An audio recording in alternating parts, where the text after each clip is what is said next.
It is an very unfortunate event कि किसी को स्टेज पे आना पड़ा और उसने अपनी लाइफ को ख़त्म करने का डिसीज़न ले लिया. It is very unfortunate in the present time, but I think कि वो बहुत ज़्यादा गो थ्रू कर रही थी अपनी लाइफ में और बहुत ज़्यादा दिक्कत हो रही थी उसको, क्योंकि वो आई थिंक एक लड़का है प्रशांत शर्मा, उसके साथ एक रिलेशनशिप में थी. दैन देयर आफ्टर वो रिलेशनशिप वर्क नहीं कर पाया.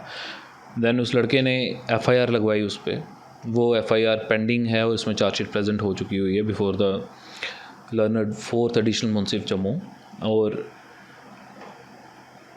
उसके बाद कुछ चीज़ें ऐसी होने लग पड़ी जब वो कुछ मीडिया में उसके ख़िलाफ़ काफ़ी कुछ सर्कुलेट होने लग गया. दैन हमने कोर्ट से एक PPI फाइल करके एक ऑर्डर लिया कि मीडिया जो है उस FIR के रिगार्डिंग कुछ भी सर्कुलेट नहीं करेगी.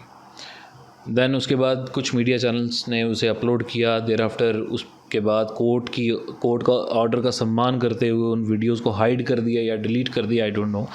बट उसके बाद जब एक पेज आया सामने ऑन इंस्टाग्राम, उस पेज का नाम था WDYMJAZZ.E.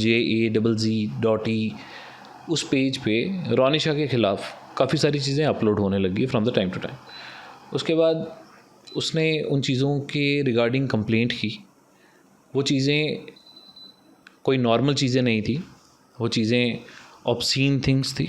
उसके ऊपर काफ़ी एलिगेशंस लगाई जा रही थी. पहले वो इनिशियली वो चीज़ें डेफेमेटरी थी. देयर आफ्टर वो चीज़ें ऑब्सीन मटेरियल्स में बदल गई. जब वो चीज़ें डेफेमेटरी थी तो हमने साइबर सेल को अप्रोच किया और साइबर सेल से हमने रिक्वेस्ट की कि इसका डाटा निकाला जाए या पता किया जाए कि ये पेज कौन ऑपरेट कर रहा है, कहाँ से ऑपरेट कर रहा है और इस पेज को क्या दिक्कत है, बिकॉज़ वहाँ पे कोई किसी पर्टिकुलर इंसान का नाम नहीं था. साइबर सेल ने अश्योर किया कि वो सारी चीज़ें सामने लाएंगे, IP एड्रेस सामने लाएंगे, लेकिन एज सच आज तक वहाँ से कोई आउटपुट नहीं मिला. इनफैक्ट जो सुपीरियर ऑफिसर थे साइबर सेल के, जिनसे मैं भी मिला था, उन्होंने रिफ्यूज़ कर दिया कि हम इसमें कोई एक्शन नहीं ले सकते. देर आफ्टर हमने कोर्ट का रास्ता चुना और हमने कोर्ट में application under section 175 clause 3 BNS move की for seeking registration of FIR in this matter. But court ने उसमें पुलिस से एक एक्शन टेकन रिपोर्ट कॉल की. During the pendency of that application, police station Chhanni Himmat में भी एक एप्लीकेशन पेंडिंग थी और पुलिस स्टेशन छन्नी हिम्मत ने FIR रजिस्टर कर दी. और जब वो FIR रजिस्टर हो गई, देन ये ब्रदर इन लॉ प्रशांत शर्मा के, जो आज की डेट में FIR में हैं, परीक्षित गुप्ता, उन्होंने बेल के लिए अप्लाई किया. वो विड्रॉ की गई. देर आफ्टर काउंसिल चेंज करके उन्होंने सेकंड बेल एप्लीकेशन मूव की, वो डिसमिस हो गई.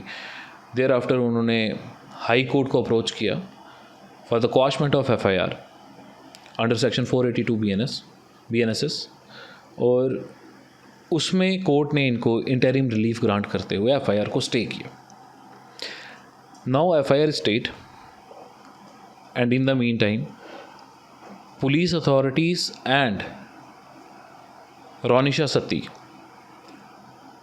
को अपॉर्चुनिटी दी गई कि आप आके हाई कोर्ट में ऑब्जेक्शंस बनाएं और ऑब्जेक्शंस फाइल करें और अपना स्टैंड बताएं. वो स्टेज अभी आनी है. अभी फाइलिंग स्टेज पे जब फर्स्ट डेट ऑफ हियरिंग हुई और उसमें इंटरिम रिलीफ ग्रांट कर दिया गया, दैन देयर आफ्टर सर क्या होता है कि जब वो FIR लगी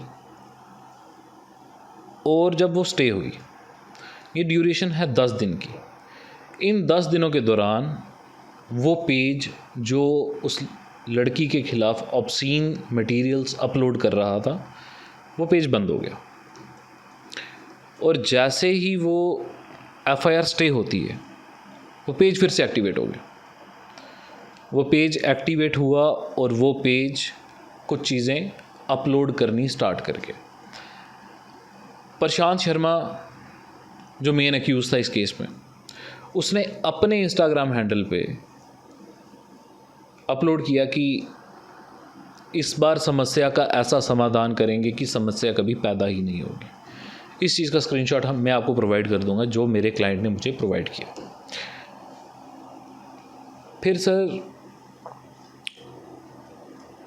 जब ये चीज़ें आई उसके बाद वो पेज स्टार्ट हुआ।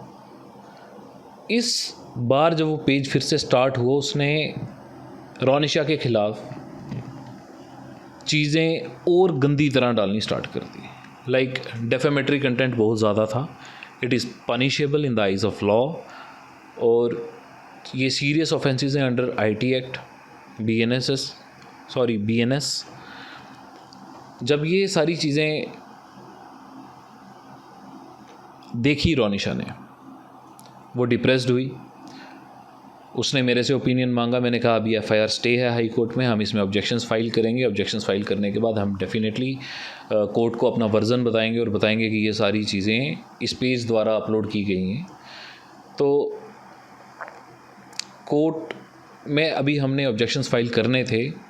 इन बिटवीन उस पेज पे रोनिशा की मदर के बारे में बहुत गंदी चीज़ें अपलोड करना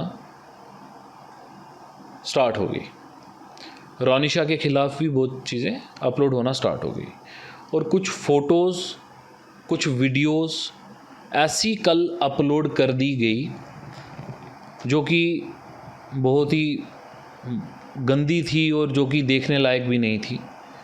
इनफैक्ट बहुत डिफ़िकल्ट था उन चीज़ों को बेयर करना। वो आई शाम को मुझसे मिली। हमने डिसाइड किया कि हम एक एप्लीकेशन डेफिनेटली मूव करते हैं कंसर्न पुलिस स्टेशन में, साइबर सेल में, और साइबर सेल से कुछ हेल्प मांगते हैं क्योंकि जैसे आपको पता है कि कल भी छुट्टी थी कोर्ट में, आज भी छुट्टी है कोर्ट में। तो हमारे पास एक ही ऑप्शन बचता था कि हम डायरेक्टली अप्रोच कर सकते थे साइबर सेल को। मगर उन चीज़ों की इंटेंसिटी इतनी ज़्यादा थी कि वो लड़की काफ़ी डिप्रेस थी। वो इस होप से घर पे गई। उसके बाद जैसे कि उसकी मदर ने बताया कि मैं घर से 3 बार भागी, मैं सुसाइड करना चाहती थी बिकॉज़ वो चीज़ें बहुत गंदी थी। समाज में हम किसी को शक्ल दिखाने के काबिल नहीं रहे। तो रात को मेरे को एक कॉल आती है अप्रॉक्सीमेटली 12 बजे के करीब की, रोनिशा ने सुसाइड अटेम्प्ट कर ली। It was very heart wrenching for me as well as her family members जो उससे कनेक्टेड लोग हैं उन सब के लिए वो बड़ी एक दर्दनाक न्यूज़ थी। मैं भी 12:30 बजे हॉस्पिटल गया। उसकी कंडीशन काफ़ी क्रिटिकल थी बट डॉक्टर्स ने टाइमली इंटरवीन किया और उसको प्रॉपर ट्रीटमेंट दिया। आज भी वो ठीक है या नहीं है ये तो नहीं कह सकते but she is still under the observation of doctors और I will pray to God कि वो जल्दी ठीक हो जाए। अब इस मैटर के रिगार्डिंग भी एक FIR रजिस्टर कर दी गई है। अब हम वो सारी चीज़ें इन्वेस्टिगेटिंग अथॉरिटी को देंगे और बताएंगे क्योंकि वो जो पेज था वो पेज आज से कुछ महीने पहले डोनेशन मांग रहा था और उसमें UPI IDs डाली गई हैं, कुछ एड्रेस डाले गए हैं जिसमें पेट्स के रिलेटेड या कुछ डॉग्स के रिलेटेड डोनेशंस मांगी गई हैं शेल्टर होम के रिगार्डिंग, और वो जम्मू से ऑपरेट हो रहा है और वो जम्मू का ही पेज है। अब जो रोनिशा के ख़िलाफ़ पर्सनल वीडियोज़ एंड फ़ोटोज़ डाली गई हैं वो बिटवीन द 2 इंडिविजुअल्स हैं। वो एक मूवमेंट है जो 2 लोगों के बीच में कैप्चर हुआ था। अब वो चीज़ें भी पब्लिक प्लेटफॉर्म पे आई है और उसी पेज पे आई है जो page right from the beginning उस लड़की को डिफेम कर रहा है, उसकी फैमिली को डिफेम कर रहा है, उसके भाई को डिफेम कर रहा है। अब देखना ये है कि पुलिस उस चीज़ में इन्वेस्टिगेट करके क्या पता लगाती है कि वो वीडियोस फ़ोटोज़ उस पेज पे कैसे आई, बिकॉज़ उस पेज ने ऑलरेडी अटेम्प्ट किया था। जब हमने साइबर सेल जाके DSP साहब से बात की थी, जैसे ही हम DSP ऑफिस से बाहर आए उसके बाद उस पेज ने हम वकीलों के ख़िलाफ़ भी कुछ डालना शुरू कर दिया था। देर आफ्टर सर मैंने प्रशांत शर्मा को कुछ मैसेजेस किए थे और उसके बाद उनके वकील साहब का मुझे फ़ोन आया था जो आज इंटरव्यू दे रहे थे, और उन्होंने बोला था मैं देखता हूँ इस मैटर में, और उसके बाद वो पोस्ट डिलीट हो गई थी। And even I do believe कि वो पेज डायरेक्टली या इनडायरेक्टली रिलेटेड है प्रशांत शर्मा से, क्योंकि जितनी भी फ़ोटोज़ या जितनी भी चीज़ें आप देखेंगे, सारी फ़ोटोज़ कैप्चर हुई हैं दो लोगों के बीच की, प्रशांत एंड रोनिशा की, और वो उसी पेज पे क्यों बार बार आ रही हैं, और वो पेज एफआईआर के बाद, चार्जशीट के बाद ही क्यों बनाया गया, या उस पेज पे वो चीज़ें एफआईआर या चार्जशीट के बाद ही क्यों आने लग पड़ी, उससे पहले क्यों नहीं आई। अब ये मैटर ऑफ इन्वेस्टिगेशन है। हम रिक्वेस्ट करेंगे पुलिस स्टेशन छन्नी हिम्मत के अधिकारियों से, एसएचओ साहब से, कि इसमें फ्री एंड फेयर इन्वेस्टिगेशन की जाए और पता लगाया जाए कि ये पेज कौन ऑपरेट कर रहा है।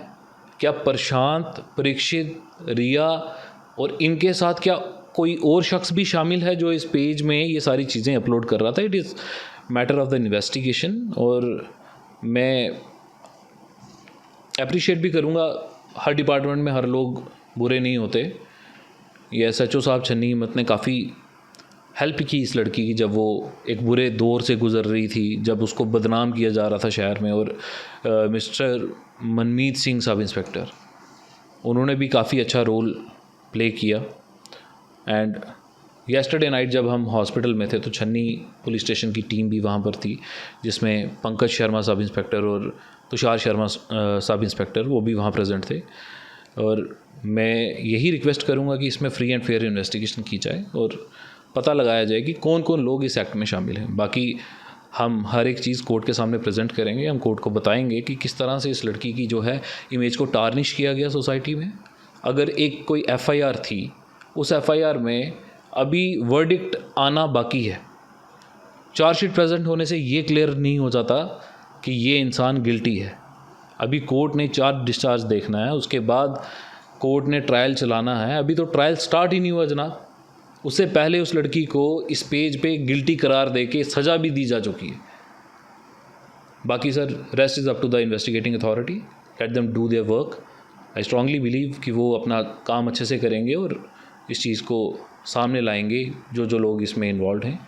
आपके राज्य की खबरें, आपके शहर की खबरें सबसे पहले जानने के लिए देखते रहें अमर उजाला।